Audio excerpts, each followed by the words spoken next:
Alright, this interview is being conducted for the Veterans History Project for the Library of Congress. The veteran's name is Alan Easterday. He was born on May 16th, 1932.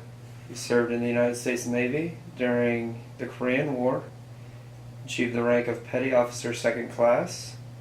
We're recording this on the 22nd of February 2013. I'm Jeff Fulton, and I'm conducting the interview. I'm Alan Easterday's grandson. Alright, Alan. So, could you tell me where and when you were born? I was born in Angola, Indiana, Okay. and it was on May 16, 1932. Alright. What were maybe some of your parents' occupations and the number of siblings that you have? I have an older sister who's now deceased, 3 years older than me, and a younger brother who's still living, 3 years younger. My father actually was in construction work and came to Angola to help build their new gymnasium. Met my mother there and married her and left construction work and actually worked at the school during all my growing up days as the chief custodian there of the custodial staff. So. Okay. What did you do before you entered the Navy? Well, I started working at a very young age. I worked in an onion and carrot patch one summer, crawling on the hot muck and weeding them and then harvest them in the fall. And I got a job in a dairy. This was during the early days of the Second World War, and of course men were hard to find, and so actually a couple of us boys ran the dairy, pasteurized the milk, actually got my own dairy route a little later, and I worked there all up through my senior year of high school, so from about the 6th grade on, so I think I had about 6 years. Okay. What attracted you to the Navy? When I graduated high school, a friend and I opened a little repair shop to do automotive work, in which we didn't make much money at. And just suddenly we decided he was kind of talked me into it, we would join the Navy. Actually, when we got down there, he got rejected and I got accepted, and I'm off by myself heading toward boot camp in San Diego. So my uncle was in the Navy. I just felt attracted to it, of the services. And of course the Korean War was in full force at that time, and it just seemed like a good time to join. So the Navy stood out because of your uncle? I think so. I've never been a real avid swimmer. I enjoyed the water, but it just seemed like the most attractive branch of the service to me. Okay, so when you joined at the beginning of the Korean War, what was departing for your boot camp, your basic training? How was that as an experience? It was a very unique experience. We actually left out of Chicago. They have a training camp in Chicago, but we went to San Diego. There was about 60 boys from Indiana and a group that went out there together and rode the Super Chief or some train out of Chicago to San Diego. And it was quite an experience. We got out to the base rather late at night. They muster you in and sign your quarters, but they had very little regard for getting a lot of rest in the early days. It was a different experience to me. I can remember certain parts of the physical very well, and I'm nearsighted, and I can remember the eye test was, he asked me to read a line on the chart without my glasses. I said, well, I can't do that. He said, well, walk up until you can. And I walked all the way up to a little table in front of it, read it. He said, okay, next. So I'm in, I don't know. I guess you just had to be able to find the wall and find the chart. But and from that time forward, the boot camp was commonly known as hurry up and wait experience, and mainly just getting us to function as a unit. And I had never marched before. I had great difficulty learning to march, and stay in step. And of course, in the Navy, you got your white hats bouncing, and it was easy to spot somebody out of step. So. What was your hardest part of your basic training? What besides the marching?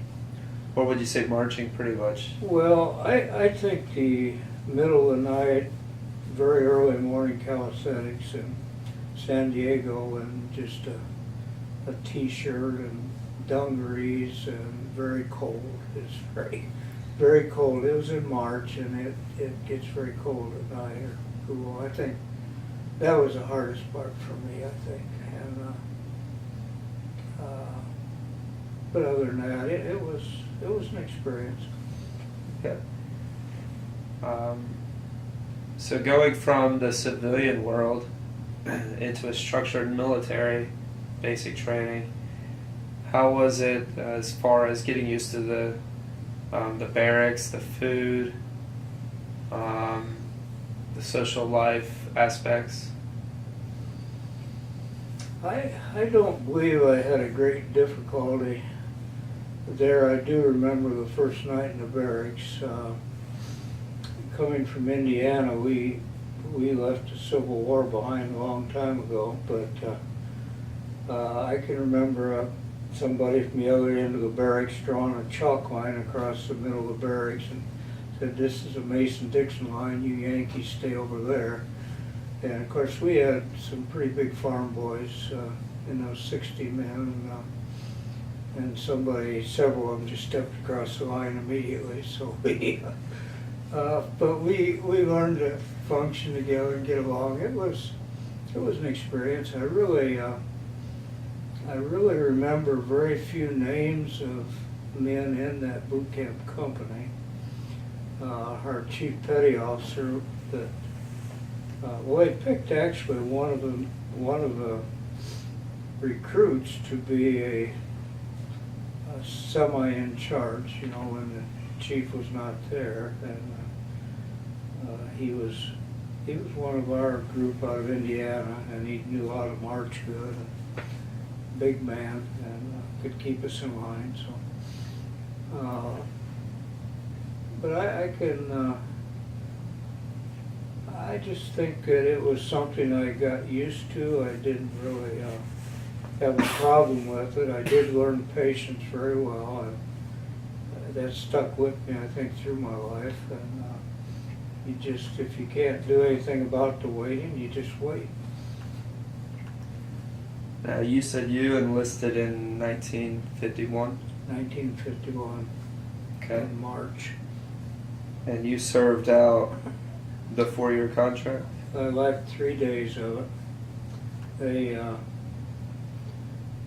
They of course tried to get you to ship over, but I did apply for an early out, 3 months early to go to school, but it didn't come through. So they held me at a mustering out point in San Francisco up to 3 days before they had to let me on. I was aboard ship for probably 3.5 years of that 4 years. Now, what was that ship life like compared to, you grew up, obviously, you were talking about working in the farms. So going from the farm aspect, now you're going to living on a ship. How was that as far as an experience? Well, I never had a problem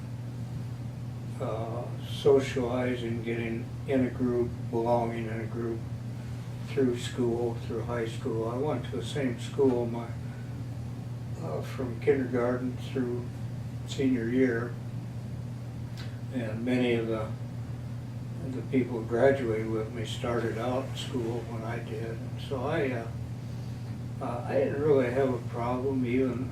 By the time I got aboard the ship, I had been to the dispersing clerk school. There's two different ways you earned a specialty in the Navy. One was through a striker program, which would be like in-house training, being trained by somebody that had been schooled. But I was fortunate in going to the school. And so when I went aboard the ship, they had a striker that was attempting to keep the pay records and do everything associated with being a dispersing clerk, and he and I got along real well. And but I caught the ship in Japan. It was ready to return to the States from a tour in Korea, and I rode a troop transport over to Japan to catch the ship. And it was kind of strange. I went aboard one night and we started for the States the next morning. So I kind of, a destroyer escort is a ship about 300 feet long. It's got a stick mast that goes way up in the air. It's made for anti-submarine warfare. It can turn sharply. Its top speed is in the very low 20 knot range. 18 knots would be a normal cruising range for it. And it bounces like a cork, and I was seasick so bad for a while that it was an experience that I can still remember to this day. How long were you on the battleship escort? Or was that the only ship? Or destroyer, I'm sorry, the destroyer escort. Well, I was there my whole time. I got aboard, I think, in September. I went in the Navy in March, went through boot camp and went through dispersing clerk school, and got a 30-day leave, I think, before I went overseas, and rode the troop transport to Japan. And so I think I went aboard in September, and I probably came off September to go to San Francisco to be mustered out. So it was, well, maybe it was later than September. It was probably closer to December, January. I was there probably 2 or 3 months in mustering out detail. So I spent almost 4 years aboard the ship. Okay. Now, the whole time you were on the ship, you weren't actually in the Korean conflict at the time? No, we actually, I rode it back to the States. We were in the States. They usually send you to dry dock to retrofit the ship some. And then we went back overseas to Korea. And it was during that second time that the ship was in Korea that we were on what was called like a shore patrol thing, where you patrol along the edge of the shore of the island there. And it was then that our ship got hit by a shore bombardment. A single shot hit us and blew a 5 by 5 foot hole in the side of the ship. And we limped out of range. They didn't hit us again. And we fired back with everything we had on the ship, even the 20 millimeters, which I'm sure weren't reaching the shore, but the 40s probably were, and the 5-inch definitely were. So after that, they took us off. They just said, you're not a heavily armored enough ship to be doing what you're doing. So they did not send destroyer escorts into that type battle zone again. So. When you guys got attacked, did you lose anybody? There was one. It hit us in a boiler room or an engine room. I'm not sure which. We limped out of range with just half power, The ship had 2 engine rooms and 2 boiler rooms, and I'm not sure which it hit in, and one attendant down there got killed. And turned out to be, in my opinion, the nicest kind of ship, but and I don't recall his name today, but yeah, one of the seamen got killed. What stood out about him as a seaman? Well, at the time I was not a Christian, and he was. He tried to hold church services on the ship. He just was. He lived with his grandmother. I don't know what had happened to his parents, and he just. We had a lot of court-martial cases and all kinds of people on the ship, and he just was a super nice guy. But he probably was the only one ready to go to heaven on that whole ship, so I don't know.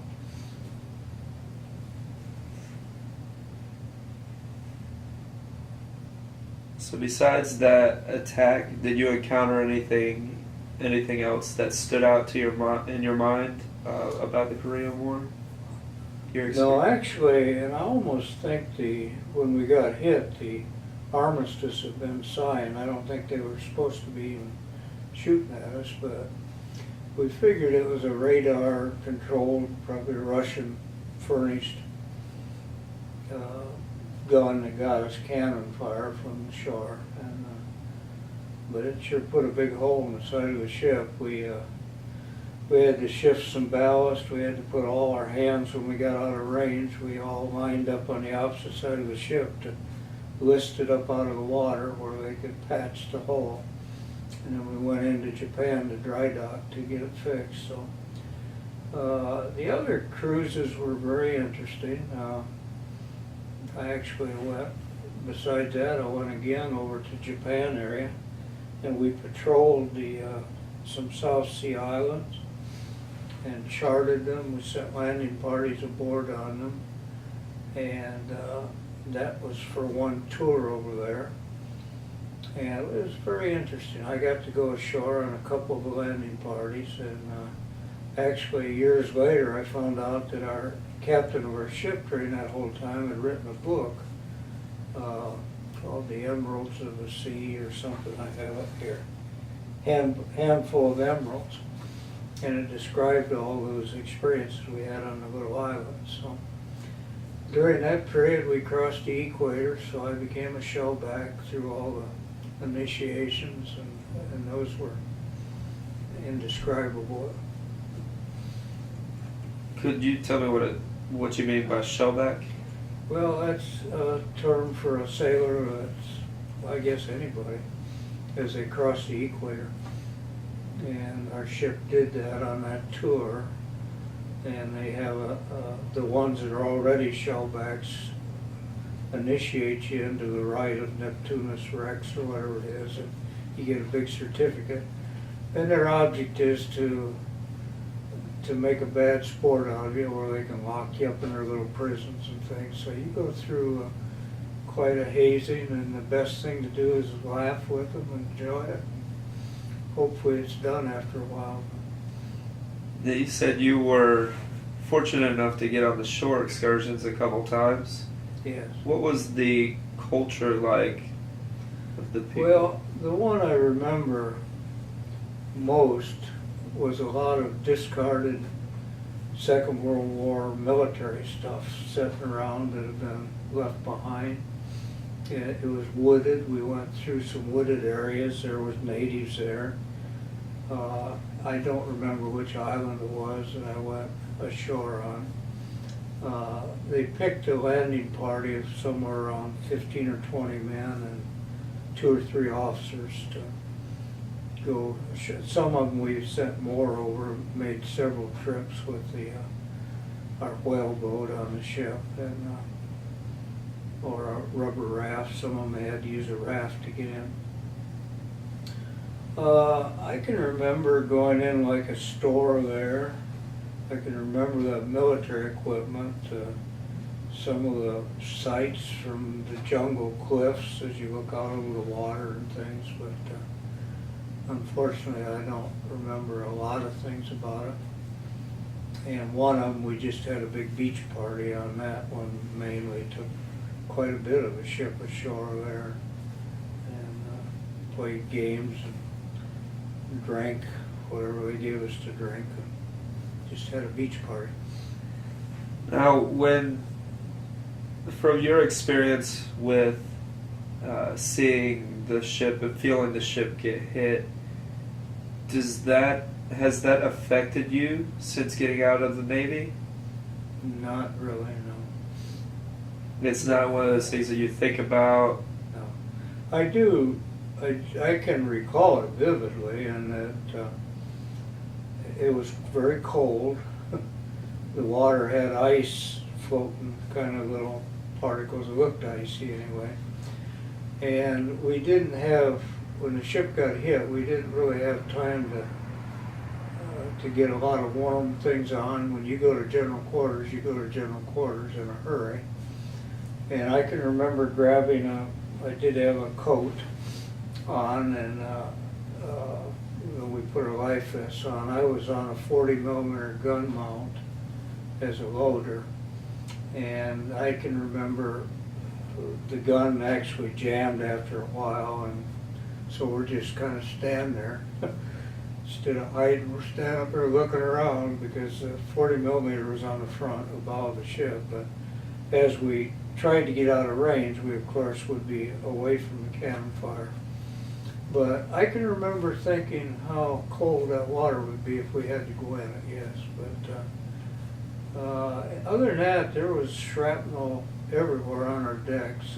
The shells were hitting very close, and they actually sprayed shrapnel up on the decks. And I can remember running to general quarters that day and lasting through the bombardment, and we fired back quite a long time till finally our gun jammed and it wouldn't work. You had to get the shells in exactly straight. There were four shells in a clip, and as a loader you took it and went like that in the breech, and there was a loader on each side. It was a twin 40 millimeter mount.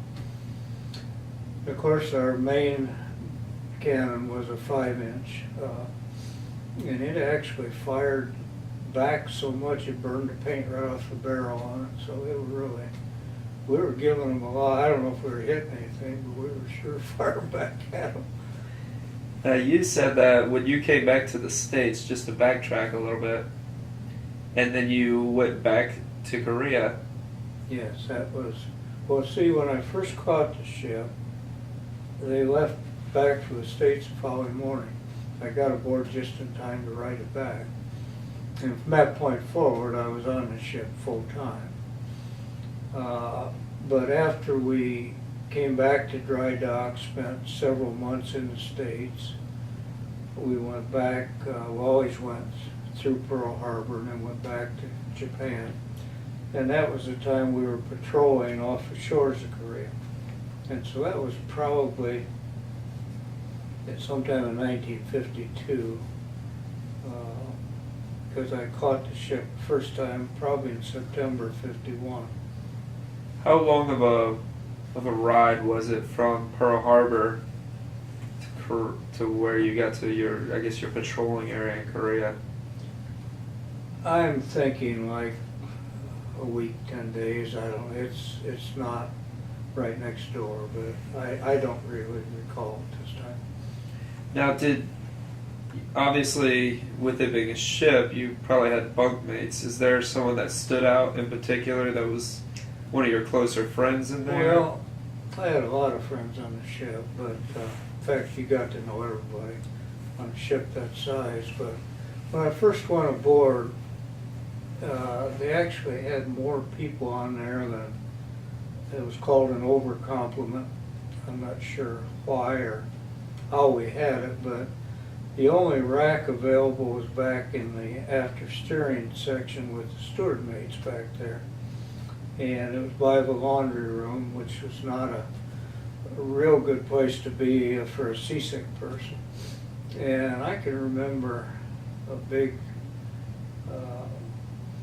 old steward's mate. I got to know him real well from Arkansas.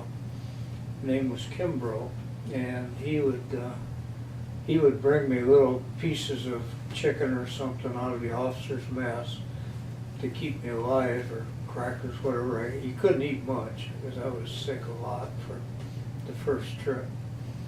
And of course we had people sick most of the time. It just, because the ship bobbed like a cork. The big stick mast we actually took a 57-degree roll one night in a storm, which is over halfway over. And that was a big roll. But the ship theoretically would right itself from going all the way over, but if you got water down your stacks, you were in trouble. So it was a great ship to get sick on. When you, I guess when you got back, you said you came back through San Diego? San Diego was our main port we always put in. Our dry dock was at Hunters Point in San Francisco, but San Diego would be called our home port. So we would anchor there for extensive periods of time, and you would ride what they called liberty boats, water taxis, things that would make a round of the ships.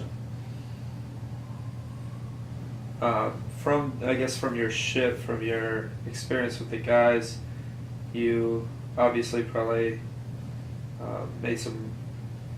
Did you make any like lifelong friends, or that I kept track of after the Navy? Probably, unfortunately not. I married soon after getting out of the Navy, went to college, and I never got into anything like the American Legion or anything in those days. I just, it was an experience, and I served my time and I went on with my life. But I have not, I made some very good friends, but none that I've kept up with. Now, in reading the book, I see a lot of names I recognize because I did all the pay records. And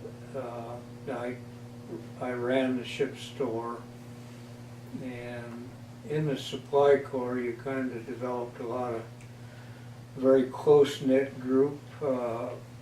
We actually, in the supply corps, you had the laundry, the cooks, the bakers, storekeepers, the mailman, the hospital corpsman, and so people usually treated supply people pretty good because you controlled almost everything on the ship. But I had a lot of friends, and I would say I didn't have any enemies on the ships. could you go into a little bit more detail about your actual day-to-day job as a dispersing clerk, besides obviously helping the ship run as a seaman, but actually what you did as a dispersing clerk? Well, I think if I remember right, we paid twice a month, and I would have to, by posting, and we didn't have computers in those days, we just had calculators, adding machines, and typewriters. And actually I had to learn to type in the Navy to pass the first class petty officer, which I did pass, but I never received it because of a quota system they had. But you had to type 60 words a minute for that, and so I had to learn to type, and you kept the pay records. People had allotments. You had to compute what their pay would be. Periodically there would be pay raises that would come through where you'd adjust everybody's records. And so I had the pay records of about 100 people that I took care of and made the payrolls out, helped disperse the money, got to go to the banks to draw the money out when we would put into port. We would, usually the supply officer would take a couple of us with maybe carry a machine gun or something to put a show of force, because we carried quite a bit of money from the banks. Got to go into the bank vaults, which was an experience, and help draw the money out, count it. All right. When you were when you finished with the Navy, you said you went off to college. Yeah. How is that going to college after serving the country rather than, maybe some of your peers that didn't do the military? Most of my classmates, this would be 4 years later, I actually went to college in Angola, Indiana too, which was my hometown then. And there were several of my former high school classmates in college at the same time. Some of them had gone in, one of them had gone in the Marines.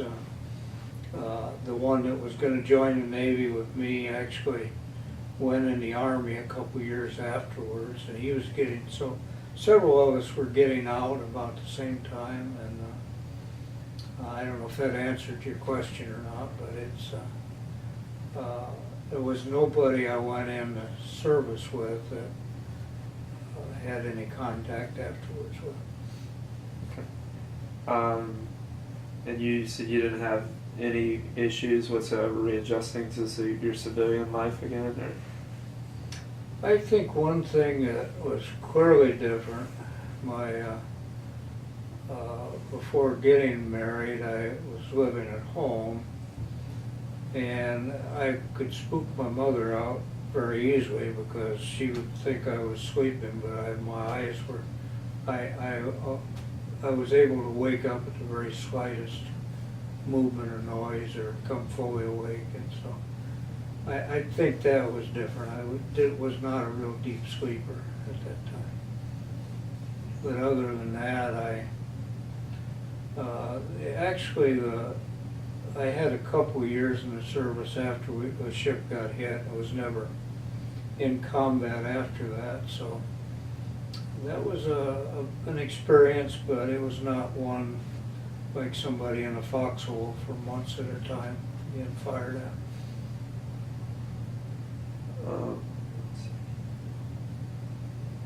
All right, so you went on, you got married, you graduated college and got married. What did you do did you utilize your military experience to help your civilian life? Well, I think, of course, the discipline you learn there helps you whatever you do, and the ability to take orders, ability to contribute. I actually thought very little of my military life until just the past few years. I've made a trip to Washington with veterans. I've had numerous people come up and thank me for serving if I wearing a Navy hat or something. And I think I felt more in recent years about it than I did for a long period of time there. But I actually went to work for the federal government in the civilian sense, so my military time actually counted toward a lot of things there. So, tell me a little bit more about the trip that you went on. In Ohio, in the county that I'm living in now, they take veterans to Washington free on a bus. And I think there was about 40 of us that went on this trip. It was very well organized, a bunch of workers. You're split up into little groups, and our group was like 4 or 5 of us is all was in it. We had a squad leader, and but they put you up in a hotel. Everything's free, meals, and they had mail calls, and it was really neat.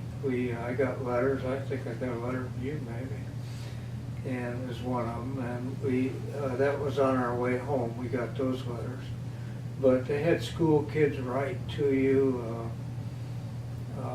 You of course wore your distinct outfits in Washington so they could keep us as a group. And it was very neat. The purpose of it was to show you all the memorials. And it was the first I'd ever seen a Korean memorial. I had been to Washington before, and several times while I was working for the government. But that was And that was just this past year. I think last March, about a year ago, that we went. So.